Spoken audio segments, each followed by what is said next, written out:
Salut, j'espère que tu vas bien. Aujourd'hui, je vais te parler d'un sujet qui va me passionner. Je te le dis tout de suite, il y a des chances que je m'enflamme pendant cet épisode. Aujourd'hui, on va parler du grand thème de l'équitation collaborative au service du cheval et de notre relation.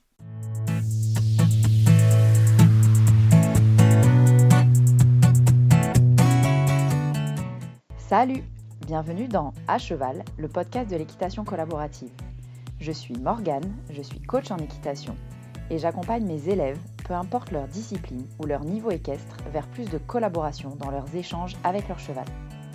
Si tu es cavalière et que tu es à la recherche de connaissances, de tips, de réflexions ou d'exos pour que ton équitation devienne plus collaborative, alors tu es au bon endroit. Dans ce podcast, je te partage seule ou avec mes invités tout pour t'inspirer et que tu puisses développer l'équitation dont tu rêves avec ton cheval. T'es prête ? Allez hop, à cheval ! Alors pourquoi je te parle de ce thème aujourd'hui ?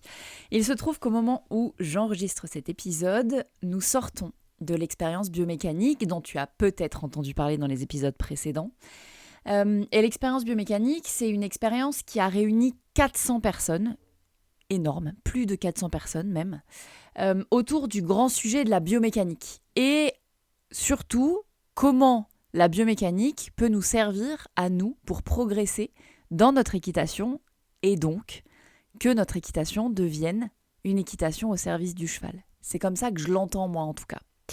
Et donc j'ai eu envie de parler de ce grand sujet-là, de l'équitation collaborative au service du cheval et de notre relation, parce que c'est un peu ce dont je parle depuis une semaine et ça me semble hyper important et hyper intéressant de le replacer ici. Au moment où je te parle d'ailleurs, on est le 2 décembre, au moment où tu écoutes cet épisode, si tu l'écoutes le jour de sa sortie. Et je me dois de te rappeler ou de te dire que le programme Feel & Fit, qui est le programme qui t'amène toi aussi à mettre ton équitation au service de ta relation et de ton cheval, est ouvert jusqu'au mercredi 4 décembre 2024. Les portes sont ouvertes et la session de fin d'année commence maintenant. Il est donc, si tu es intéressé par ça, grand temps d'aller te renseigner et peut-être t'inscrire ou prendre un rendez-vous avec moi pour en discuter. Je te mets le lien vers la page de présentation de ce programme dans la description de cet épisode. Maintenant que ça c'est dit, l'équitation collaborative au service de notre relation et de notre cheval. En fait, il y a un truc hyper important pour moi et un truc que je développe et que j'ai développé depuis des années, mais que je développe encore et que je développerai toute ma vie, je crois. Toute ma vie de cavalière en tout cas, et toute ma vie d'enseignante et de coach en équitation. C'est ce concept de l'équitation collaborative. C'est un concept dont tu n'as entendu parler qu'ici, sûrement. Il n'y a que moi qui utilise ce concept-là. Et c'est vraiment un truc que j'ai créé parce que la collaboration, c'est au cœur de mon équitation. Et malheureusement, ou heureusement, je ne sais pas comment on peut voir les choses, heureusement, c'est quelque chose de très exigeant et donc ça nous permet de progresser sans cesse. Et malheureusement, c'est quelque chose de très exigeant, donc ça nous permet de nous remettre en question souvent. Et en tout cas, pour moi, c'est central dans l'équitation et ne serait-ce que parce que, je l'ai sûrement cité dans d'autres épisodes de podcast, mais pour qu'un muscle fonctionne de manière optimale, il doit être capable de se relâcher. Et donc, le relâchement, la décontraction, devrait être au cœur de toute équitation. Et je pousse mon raisonnement plus loin. Pour moi, pour qu'il y ait décontraction, il faut qu'il y ait collaboration. Parce que c'est important que le cheval sache ce qu'on lui demande, qu'il comprenne ce qu'on lui demande, qu'il soit OK pour faire le mouvement, physiquement, émotionnellement, et pour qu'il soit OK pour faire le mouvement physiquement, émotionnellement, dans la décontraction, ça appelle plein de compétences chez nous humains, d'être nous aussi relâchés, parce qu'on n'aura pas un cheval relâché si nous on est tout crispé, que ce soit à pied ou à cheval d'ailleurs. On n'aura pas un cheval qui sera en capacité de faire ses mouvements de manière optimale si techniquement on a un manquement et on ne sait pas trop comment lui demander. On n'aura pas un cheval qui fera le mouvement de manière optimale si physiquement il n'est pas capable de le faire. Donc c'est hyper important d'être capables, nous en tant qu'humains, de regarder notre cheval et de nous dire « Ok, là le mouvement il a du mal à passer, mais en même temps c'est logique parce que vu comment mon cheval il est gaulé, c'est normal que ce soit difficile pour lui. Ou vu comment il est gaulé, il devrait le faire facilement. Et donc peut-être que moi j'ai quelque chose à changer dans ma façon de lui demander ce mouvement-là spécifique, etc., etc. » Et donc il y a tout ça qui rentre en compte. Et donc pour moi, si je pousse le raisonnement à l'extrême, l'équitation collaborative, quand elle est faite comme ça, avec tous ces ingrédients que sont les émotions du cavalier et du cheval, la relation, la compréhension, les connaissances en biomécanique, en locomotion et en mécanique équestre, eh ben c'est là qu'on a une équitation qui vient se mettre au service du cheval et au service de notre relation.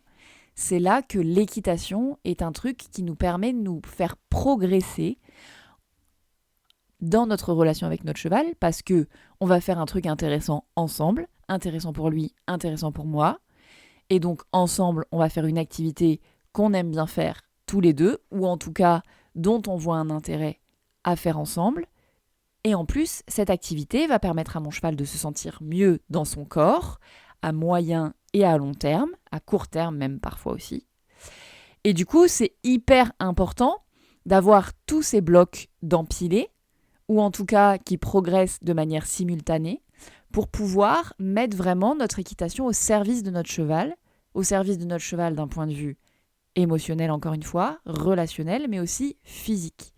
Et c'est hyper exigeant et hyper rare en vrai qu'on ait pu aborder tous ces piliers-là dans notre apprentissage de l'équitation. Moi, je viens d'une équitation sport. Je faisais du concours complet. Et j'ai de la chance, je suis tombée chez des gens qui m'ont raconté des trucs qui ne sont pas complètement illogiques par rapport à tout ce que j'apprends en biomécanique aujourd'hui, et en locomotion et en mécanique équestre. Et donc, j'ai fait assez peu de choses complètement incohérentes. Même si j'ai fait des choses un peu incohérentes.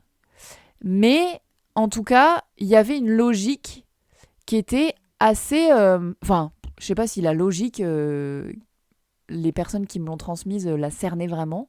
Mais en tout cas, la méthode ou la méthodologie qu'on proposait était pas incohérente par rapport à la biomécanique.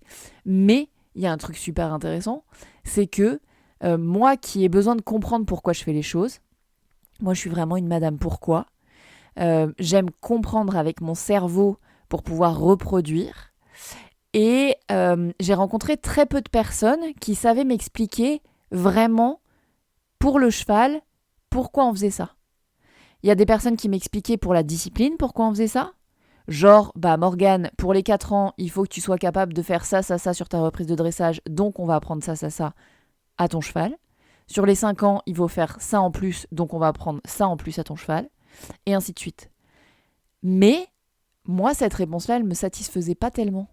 Moi, j'avais envie de comprendre, au-delà de pour les concours, mais pourquoi, pour les concours, dans les 4 ans, on met tel mouvement, dans les 5 ans, on met tel mouvement, dans les 6 ans, on met tel mouvement, et pourquoi, à partir de 7 ans, on considère que, ils ont tout appris, et donc ils peuvent monter dans les épreuves où il n'y a absolument plus de distinction d'âge entre un 7 ans et un 17 ans.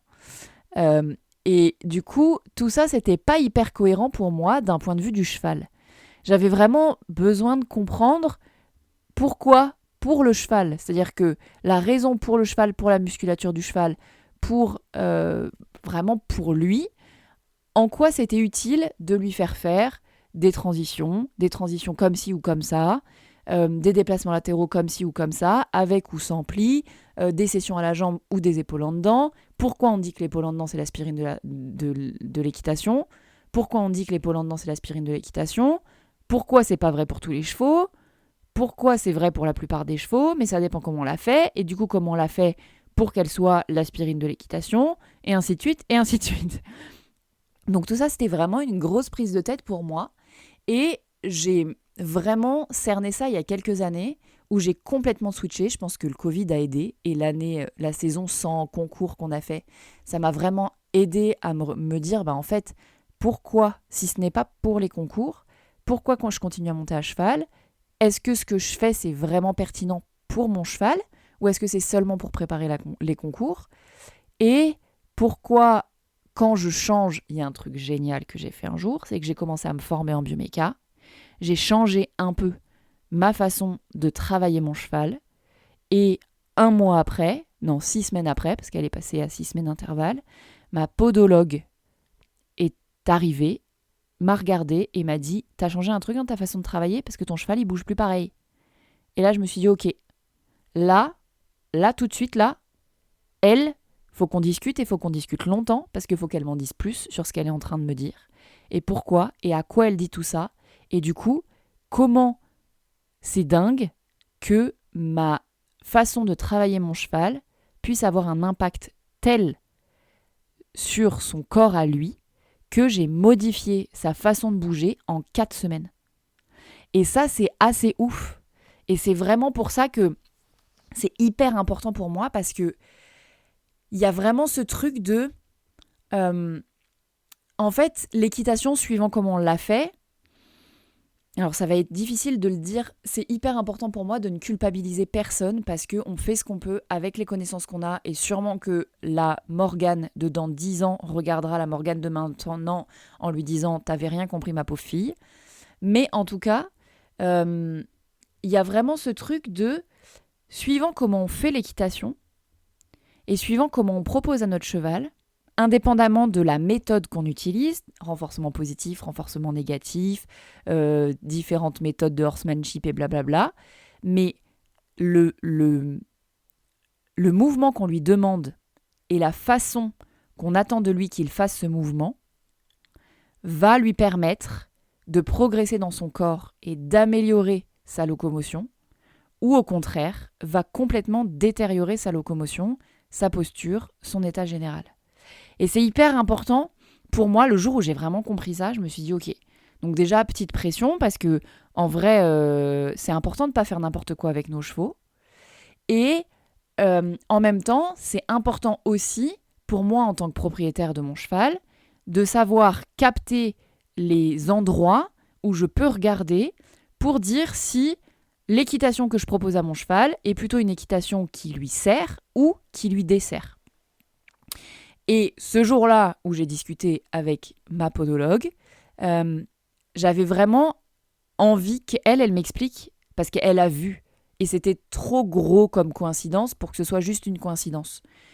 Elle a vu que mon cheval avait changé de locomotion, elle a vu que ses pieds ne posaient plus pareil au sol, et du coup, c'était important pour moi de comprendre où est-ce qu'elle avait regardé pour voir ça, qu'est-ce qu'elle avait vu en vrai, et du coup, est-ce que la locomotion avait changé dans un sens qui était meilleur pour mon cheval, pour son confort court terme ou plus long terme, et ou plus long terme même, ou est-ce que la locomotion elle avait changé et elle s'était en fait détériorée et du coup potentiellement j'avais accentué les dissymétries, les compensations de mon cheval, ce qui est aussi une possibilité quand on change un truc. Mais du coup, c'était vraiment hyper important pour moi de comprendre où est-ce qu'elle avait regardé, comment elle regardait, etc. C'est pour ça que je me suis over-formée en bioméca et que je continue à m'over-former en bioméca. Mais c'est hyper important de comprendre qu'en fait, je le dis souvent comme ça, mais on est les coachs sportifs de nos chevaux. C'est nous qui leur demandons de faire les mouvements qu'on leur demande, dans l'équitation, dans le travail à pied, que ce soit en renforcement positif ou en renforcement négatif. Je le répète. Et du coup, c'est à nous d'apprendre comment le corps de notre cheval devrait se positionner pour faire ce mouvement, pour qu'il ne se fasse pas mal, à minima, ou qu'il s'améliore, ce serait encore mieux. Donc il y a vraiment ce truc de on est les coachs sportifs de nos chevaux, et si on n'a pas l'œil, on ne peut pas savoir. Donc, c'est une phrase que j'ai répétée 12 000 fois dans un épisode de podcast précédent, là, mais vraiment, il y a ce truc de on est vraiment responsable de l'état physique de nos chevaux, encore plus si c'est nous qui les travaillons.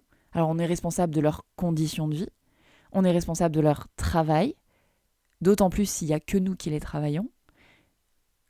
Et il y a ce truc de, si on ne développe pas notre œil et qu'on n'est pas capable de dire si notre cheval il s'améliore ou il se détériore, à mon sens, on ne peut pas pratiquer une équitation qui va dans le sens du cheval. On ne peut pas, ou en tout cas on ne peut pas être certain, on ne peut pas savoir si notre équitation va dans le sens du cheval ou détériore son confort de vie parce que son état physique. Et donc il y a vraiment ce truc-là qui est hyper important pour moi, de poser là. L'épisode, il dévie un peu sur le sujet initial, mais pas tant que ça. C'est vraiment hyper important de mettre, là je parle bioméca, mais vraiment les 3 piliers de l'équitation collaborative avec la biomécanique et le fait qu'on sait, je le répète, qu'un muscle, pour fonctionner de manière optimale, il a besoin de se relâcher d'abord. Il y a les autres piliers de l'équitation collaborative qui entrent en jeu, le point de vue émotionnel et le point de vue communicatif, qu'on ne peut pas oublier parce qu'ils vont être absolument indispensables à la décontraction que va permettre notre équitation et qui va permettre aux muscles de notre cheval de fonctionner de manière optimale et donc de notre cheval de fonctionner et donc à notre cheval de renforcer les sangles la sangle thoracique par exemple et la ligne du dessous et de relâcher sa ligne du dessus pour lui permettre de fonctionner correctement dans son dos, dans son corps, pour pouvoir 1. Porter ses propres viscères et 2. Nous porter si on monte à cheval. Donc il y a vraiment tout ça c'est hyper lié. Et pour moi, cette collaboration, elle est indispensable à une équitation au service de notre cheval et de notre relation. Voilà, je crois que la boucle est bouclée. Je me suis pas enflammée tant que ça, en vrai. Je suis restée assez calme, tranquille, sans trop de feu ni flamme, mais c'est hyper important pour moi, tout ce que je vous partage ici dans cet épisode de podcast. Et c'est vraiment le cœur de ce que je partage dans le programme Feel and Fit et dans le programme Zen à cheval, mais dans une optique un peu différente parce qu'il accompagne les personnes qui ont peur à cheval, donc on est vraiment sur une problématique spécifique. Mais le programme Feel and Fit, l'idée de ce programme-là, c'est vraiment de vous accompagner sur toute la partie biomécanique, qui est pour moi la partie sur laquelle on manque le plus de données, on manque le plus de formation quand on est cavalier. Et on a beau lire des bouquins, franchement, moi je suis de la team, je lis des bouquins et j'ai du mal à retenir ce qu'on me raconte et à faire le lien avec ce que je vis dans la vie, etc. etc. Donc là, l'idée de ce programme Feel and Fit, c'est vraiment de vous faire un programme avec des vidéos compréhensibles, illustrées, intéressantes, j'espère en tout cas, et qui font pas mal au crâne pour vous intéresser et faire les liens avec ce que vous vivez avec votre cheval, pour les mettre en pratique. J'aime bien dire les pieds dans le sable, les pieds dans la carrière, les pieds dans le manège, les pieds dans le pré, peu importe où vous travaillez votre cheval, mais vraiment les pieds dans l'expérimentation. Et tout ça pour proposer à notre cheval une équitation qui est au service de son corps et qui lui permet à lui, dans son quotidien, de se sentir mieux. Je relisais il n'y a pas longtemps, cet après-midi, des témoignages de mes élèves. Et il y a un témoignage, justement, où elle dit que elle a vu l'équilibre de son cheval changer en équitation, mais elle a surtout vu l'équilibre de son cheval changer dans sa vie quotidienne et qu'elle a l'impression que son cheval se sent beaucoup mieux depuis qu'elle met les grands principes qu'elle a appris dans Feel and Fit en pratique avec son cheval dans ses séances quotidiennes. Et du coup, il y a vraiment ce truc de, à la fois, améliorer l'équitation pour améliorer l'équitation, donc améliorer la condition physique de notre cheval pour que l'équitation soit de plus en plus belle, fluide, précise, etc., etc. Mais il y a aussi et surtout, en vrai, pour moi, le plus important, c'est améliorer notre équitation, notre façon de faire de l'équitation, pour améliorer l'état physique de notre cheval, pour que un vieux cheval vieillisse bien, pour qu'un jeune cheval grandisse bien et vieillisse bien, pour éviter à nos chevaux des choses qui sont hyper courantes, les maux de dos par exemple, les conflits de processus épineux, si on peut les éviter, franchement ce serait fantastique. Moi je suis de la team qui croit que si on adapte et si on est vigilant à notre équitation, dès le plus jeune âge des chevaux, on diminuerait le nombre de conflits de processus épineux chez les chevaux, on diminuerait les douleurs dorsales, donc les maux de dos des chevaux aussi, on diminuerait certaines pathologies de manière significative, et donc c'est hyper important de faire ça au quotidien en fait. C'est vraiment ça qui me porte, moi en tout cas, avec ce programme Feel & Fit, c'est ce truc de me dire, c'est important que l'équitation, elle se remette au service du cheval et qu'on soit plus dans une équitation de consommation seulement, mais je pense que si vous écoutez ce podcast, vous êtes d'accord avec ça, mais qu'on soit vraiment dans une équitation qui soit porteuse pour nos chevaux autant qu'elle est porteuse pour nous. Bref, voilà ce que j'avais envie de dire sur cet épisode de podcast. Je pensais faire un épisode de podcast hyper court. Et on est quand même à une 20aine de minutes. Donc je me suis pas enflammée, j'ai pas bougé les bras derrière mon micro, j'ai pas lancé des grandes voix, etc. Mais c'est tellement un sujet qui m'anime et qui me passionne qu'on est quand même à 20 minutes d'épisode de podcast. Bref, j'espère que cet épisode t'a plu. Si jamais c'est le cas, viens me le dire. Vraiment, j'adore discuter avec vous sur Instagram ou sur les réseaux sociaux, sur Facebook aussi, j'aime bien discuter avec vous. Vous pouvez aussi laisser un commentaire au podcast en général sur Apple Podcast ou sur Spotify si vous l'écoutez sur ces plateformes d'écoute spécifiquement. Ça m'aide beaucoup à mettre le podcast dans les oreilles de nouveaux propriétaires de chevaux. Et si jamais tu veux être mis au courant des prochaines sorties d'épisodes, n'oublie surtout pas de t'abonner. Et moi, je te laisse ici et je te dis à la semaine prochaine pour un nouvel épisode de À Cheval, le podcast de l'équitation collaborative. À plus!